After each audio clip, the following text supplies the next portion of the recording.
আসসালামু আলাইকুম ওয়া রাহমাতুল্লাহি ওয়া বারাকাতুহু। ভাই দোস্ত বুজুর্গ,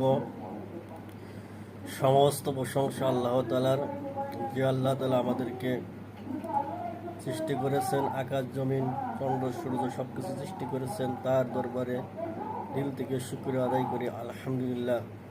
ভাই দোস্ত বুজুর্গ, জুম্মার দিন আল্লাহ তাআলার ফেরেশতারা মসজিদের সামনে দাঁড়িয়ে থাকেন এবং মুসল্লিদের নেকি লিখতে থাকেন। এই জন্য ভাই দোস্ত বুজুর্গ, আমরা প্রত্যেককেই জুম্মার নামাজ আদায় করব এবং 5 ওয়াক্ত নামাজ ওয়াক্ত মতো আদায় করব এবং আমাদের আত্মীয় স্বজন, বাবা মা, ভাই বোন, দাদা দাদি, নানা নানি, খালা খালু, ফুপা ফুপি যারা কঠিন অন্ধকার কবরের শহীদ আছে, প্রত্যেকের জন্য দোয়া করব। আল্লাহ তাআলা যেন তাদেরকে কঠিন অন্ধকার কবরের আযাব হইতে মুক্তি করে কবরখানাকে জান্নাতের বাগান বানিয়ে দেন এবং আমাদেরকে দুনিয়া